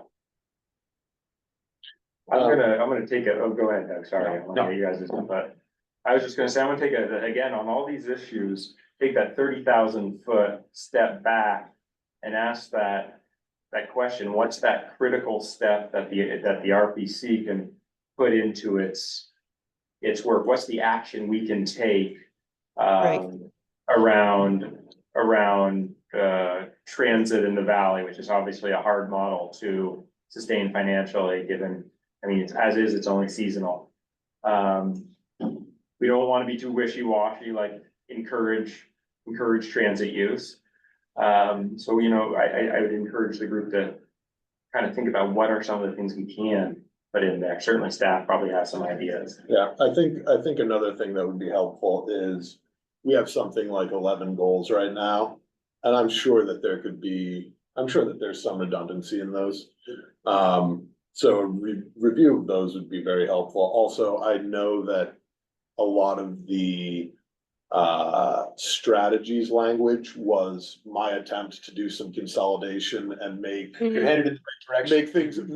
Make things less vague and less squishy, and like, Yeah. it's not fully there yet, but that was certainly, the attempt in that, so, yeah, I mean, review on that stuff is definitely helpful. I did wanna just, I think to what John said, so the thing with transit is that, it's gonna be frequency of service and, density of service area, right? Those are going to be your drivers of ridership all day long, regardless of where you are, right? Like, it doesn't matter if you're central Vermont, downtown Philadelphia, Los Angeles County.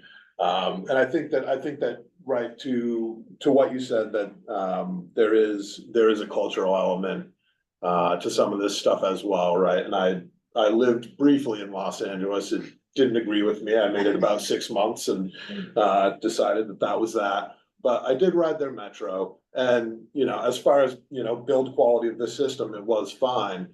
But there was what they built was very much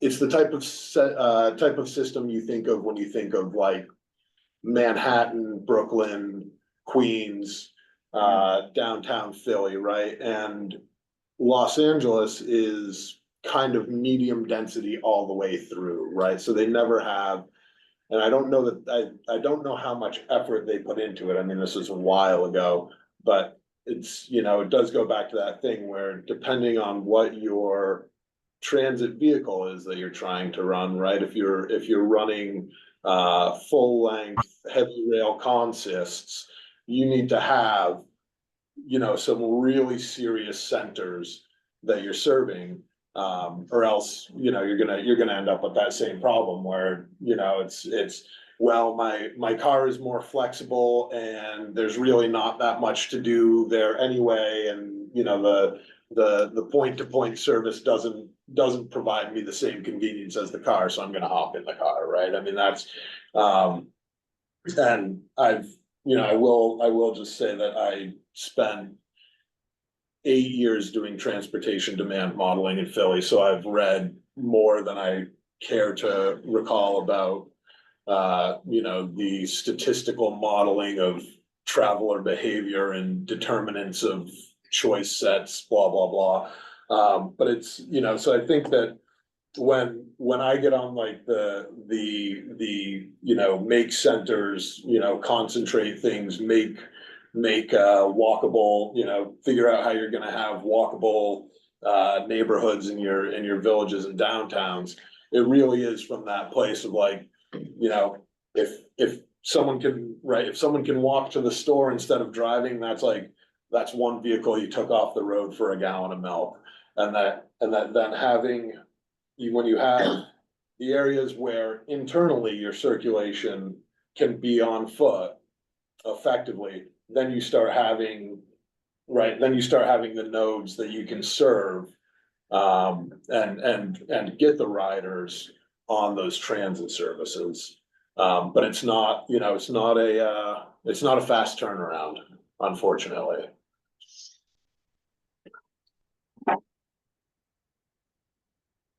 I also just want to tell you, Ruben, that I kind of hacked up the paragraphs on complete streets. Okay. And I can send this to you by email. Basically, I felt it could get tightened up. Describe complete street program, the benefits to reducing carbon, contribute to healthy lifestyles, da da da da da. And then I found 2 complete street guides. Okay, it was enacted in 2011 and updated in 2023. And there's a complete streets guidance document that's by VTrans that was put out in May of 2023. And the other one that I was happy with, because I can use this over in Public Health Task Force, is there's a guide for Vermont communities. Um, complete streets put out by the Department of Health. And I think this, gives it a good summary of what of what the program's meant to be and what the Department of Health recommends and VTrans. I think probably every community might implement it in different ways. But I also get tired of it will contribute to affordable housing. I'm making a bold statement here. I'm just getting tired of that phrase.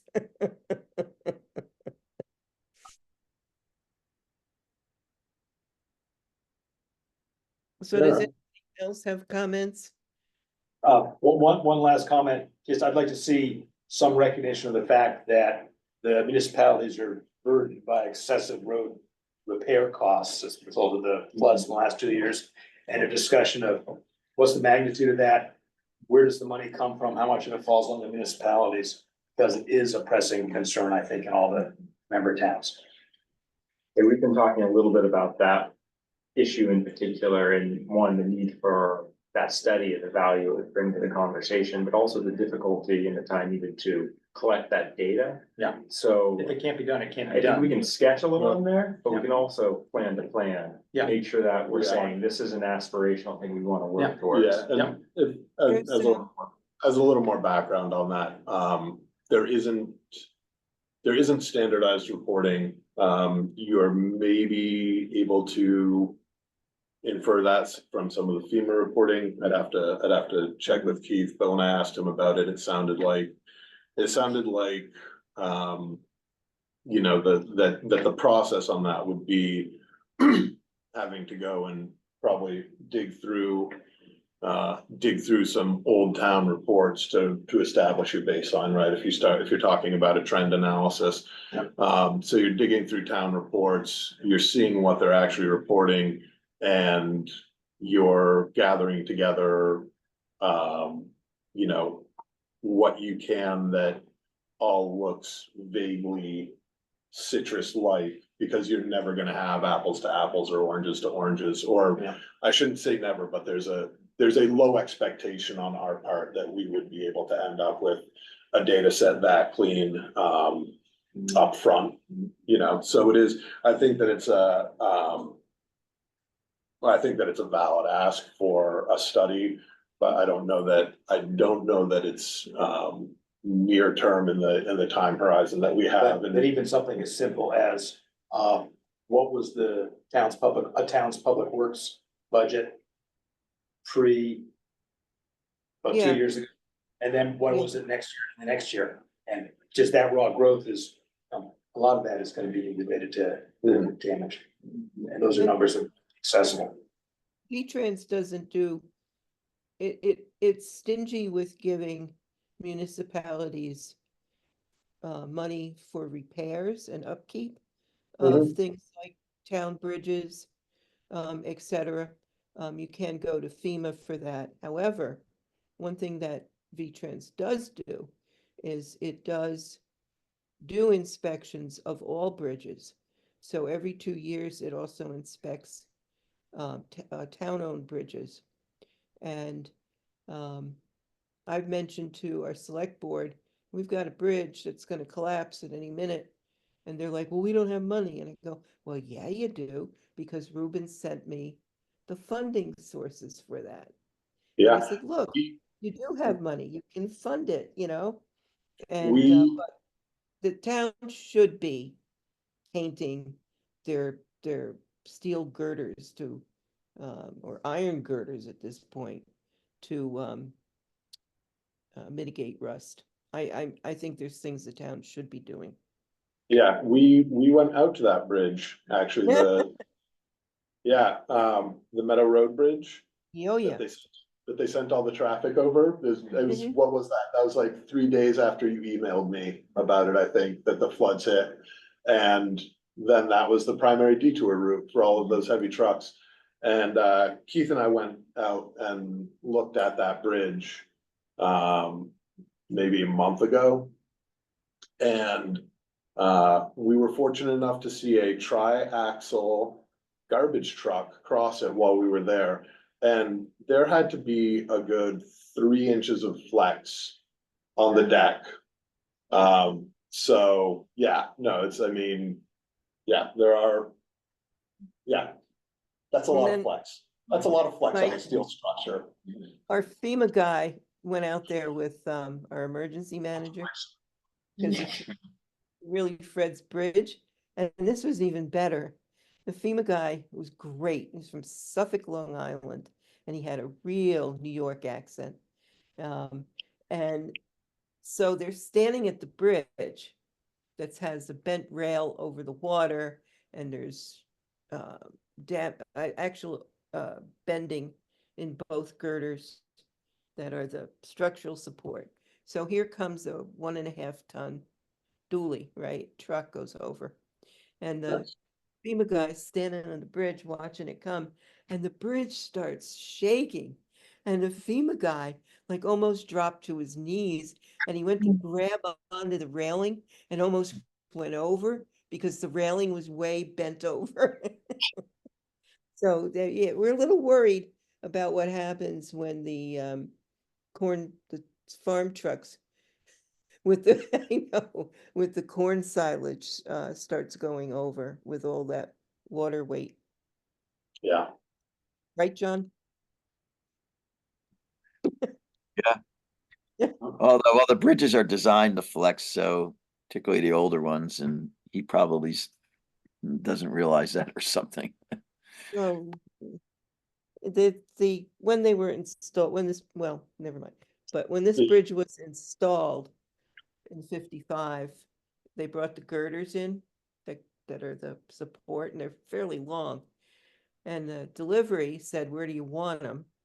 And they weren't ready for it, so the truck just shoved them off.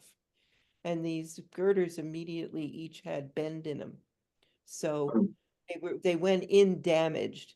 And now what's happening is a constant roll. I've learned a lot of things, bridge structures, damage. So we're running late here. Wondering if anybody else has a question or a comment for Ruben. We can definitely take this up again at our next meeting. Keep reading and commenting, but I think the comment, Ruben, is that we're generally pleased with the readability of this chapter. Yeah, I like the way Ruben thinks and articulates Yes. on transportation. You really give me a sense of confidence in you. And I, just you heard my comments, and they're meant to be constructive and not criticism. So yeah, let's keep working on it. Appreciate it. And yeah, I mean, again, I think certainly we can start figuring out some of this, incorporating some more reference to the complete streets. I would not be above digging into maybe even cranking out a couple of examples if I could find the before and after, or even just do a mock-up. There's some tools where I could just do a mock-up of like standard layout, complete street layout. It doesn't even have to be right. It doesn't even have to give anybody the vaguest whiff of an impression that we're proposing to change their street. So I think that one thing I certainly tried to do in this chapter was lean as heavily on graphic display as possible for that storytelling element, so that it's very right. It's like, this is here's the thing that we're talking about. So I think that doing some of that around the complete streets, I can certainly insert some of that.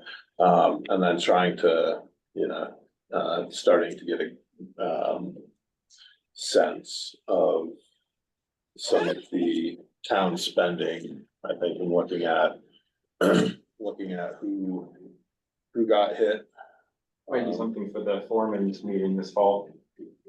Yeah. Foreman's like, hey, bring your last 3 years of budget. Yeah, well, so here's the thing is that I would have to go back and look at what it was, because there was a request made. I was trying to look into something related to these costs at one point, and I emailed towns, I think clerks and managers or something. I got 6 or 7 responses, and I think of those, 2 of them were photocopies of, it was a bit more of an involved ask. It was, can I get some things broken out in a certain way to try to do a little more meaningful of an analysis, and I got kind of variable responses, and 2 of them were photocopies from hard copy of the town report. So, yeah, I think it might be a field exercise for one of our office lads, potentially, Or lasses. Well, I mean, we have the two right They are now, moving on, so. maybe replaced by lasses or lasses. John's got his hand up. And I don't want to drag this on, but we can pick this up again another time, but kind of in the area of both advocacy and existing policy that's in state statute. As the Regional Planning Commission staff know, you guys on the behalf of the municipalities will perform traffic studies, speed studies, and that's with an eye toward evaluating essentially class 3 roads, I guess, and class 2 roads, even our county road that goes through East Montpelier and Calais, to ascertain what is an appropriate speed. When I was on the select board in Calais, we were pushing to get the speed on County Road down to 40 to mimic, to liken it to what the speed was in East Montpelier. East Montpelier, my understanding, is just posted at 40, and once it's there for 5 years, it becomes the law of the land and can't be challenged. Whether or not a study has been performed, the select board I was on in its last dying days, I guess, passed an ordinance to make it 40, understanding that we are supposed to do a study, but also understanding that if we posted for 5 years, it would become, enforceable.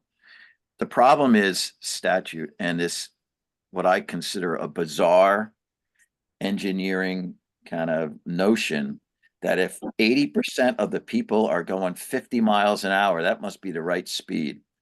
That factors are taken into, and my understanding is that's just one factor, and you're supposed to consider what other uses are for the road, but it's not really implemented that way. And I really think that we need to, push for getting the statute changed, so select boards, at very least on their class 3 gravel roads, have the ability to bring roads down to 25 miles an hour without having gone through a traffic study where every Yahoo blows like through my dooryard at 40 miles an hour. If they did a traffic study here, they'd find they're going 40. So should they raise it to 40? They did a traffic study north of Worcester. There's a set of really dangerous bends. And so that's an AOT corridor. And so they did a study, and they're like, I think the town wanted it reduced to 35 miles an hour or 25. It's dangerous. And AOT said, well, based on the study, people are blowing through there at God knows what speed. They actually, as a thumb in the eye, raised the speed limit through those bends north of town, kind of as a result of that study. I thought that was horrific. And I just would, to the extent we can put in our plan, articulate in our plan, that we should be moving the authority, this whole Dillon's rule thing, I hate it. That we need to increase the authority of municipalities to control speed within their jurisdictions, both on class 3s and also I guess it's a class 2 county road in our area. We're paying the bills on a lot of the roads, and we're dealing with, and it's changed whether or not people are comfortable going 50. There are increasingly people on bicycles and electric bicycles. There were 2 hockey players that just got killed, brothers, the other day, riding their bicycle. I talked to Andrew Brewer on a regular basis, who used to own Onion River Sports. He said, no one, you can't sell road bikes anymore.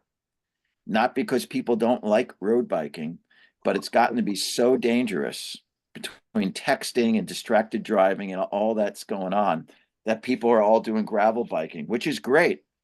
But now we have this concentration of people gravel biking and actually going on roads they never used to because they got e-bikes. So we got this proliferation of bicycles, which I think is wonderful, but the speed remains the same. And again, that's those studies that they have performed don't take into account, or at least they haven't taken into account these other levels of use and the implications for them. So, Yeah, so a couple of things on that. So I think if you look at the documents that Alice sent out on Complete Streets, there's a nice little quick primer on design speed versus posted speed.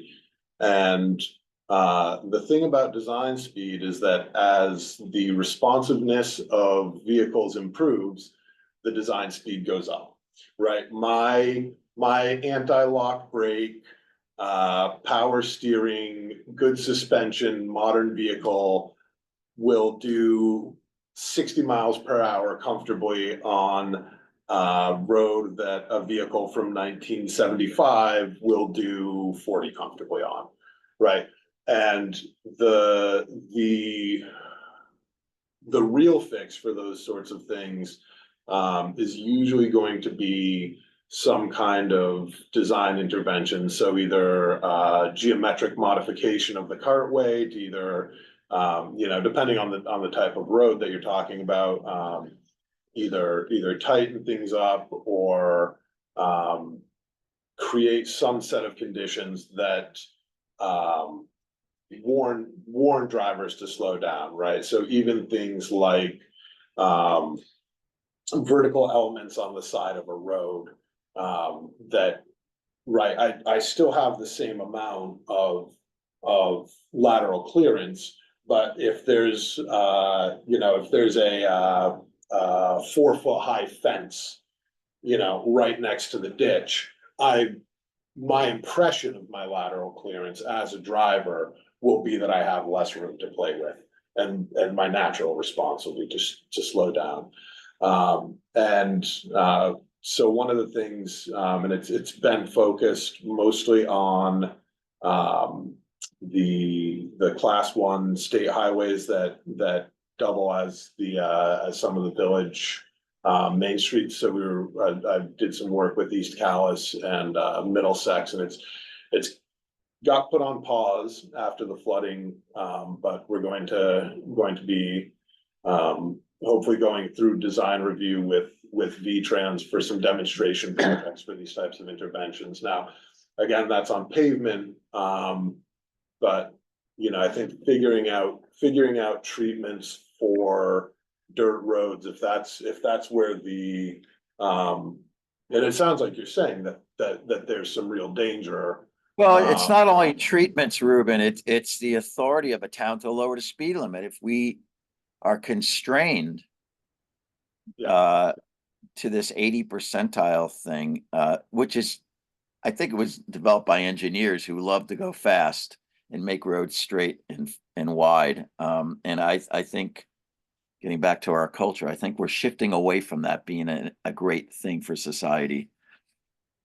Yeah, I think a goal in there, just to speak to how we might be able to lead engagement on these issues with our towns. Moortown was very active on this subject maybe 2 years ago when I was a transportation planner. Yeah, it's still are. We're still having that conversation. Okay. So my memory is fading quickly. As I recall, towns do have a great deal of leeway on what they post the speed limit at.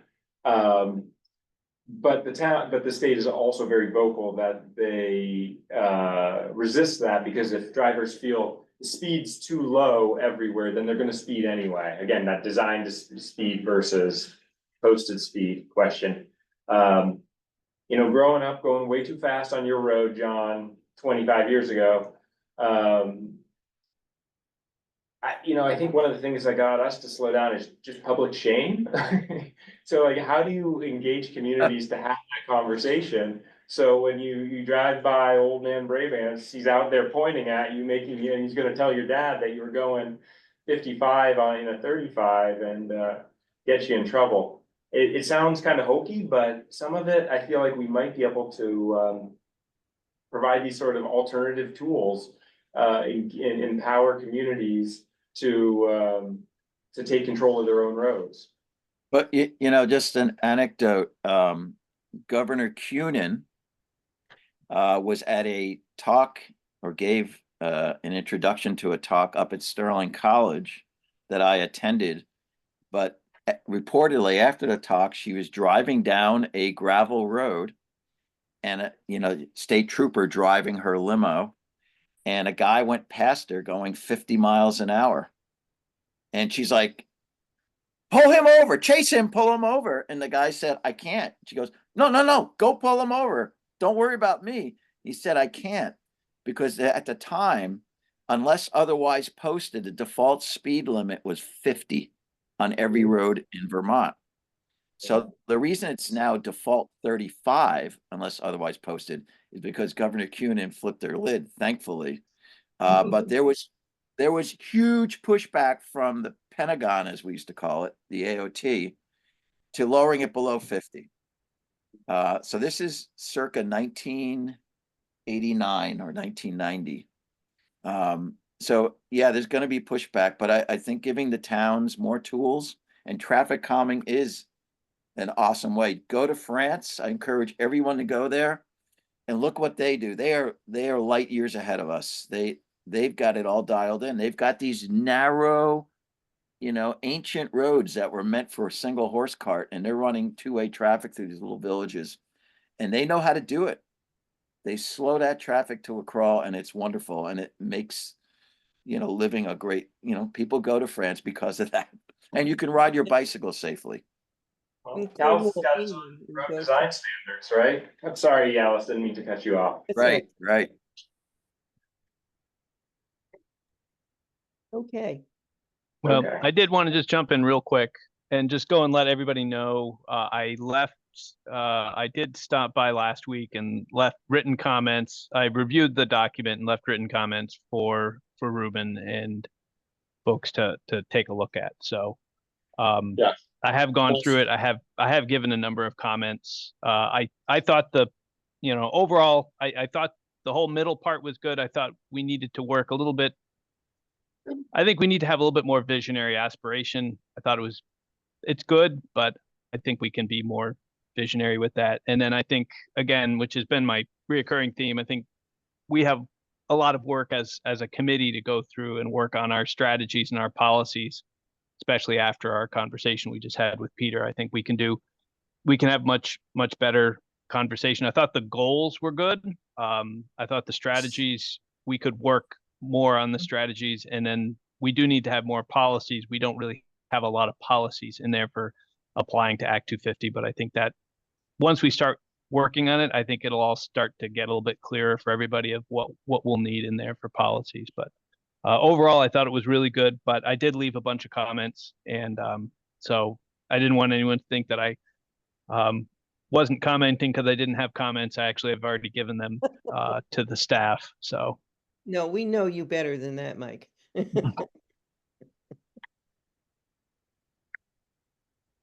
And John and Doug.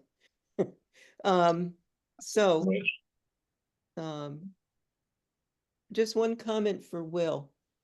Yes. I would like to have a conversation with you about Otter Creek in the floodplain in Middlebury. Sure. Yes, we'll follow up. Yeah, later. anytime. I'll send you an email. So anyhow, thank you, everybody. We really got a lot done today, I think. Great meeting, Alice and everyone. Thank you, Christian. Thanks, Ruben. Thank you, Will, everyone who showed. It's awesome. This is great. And thank you for recording the meeting. So with that, I guess I'll entertain a motion to say goodnight, Irene. Anyone? Doug and Michael second. So all those in favor? Aye. Aye. Okay, Aye. all right, and thank you all. Here. All right, all. thank Great you. meeting. Thanks, folks.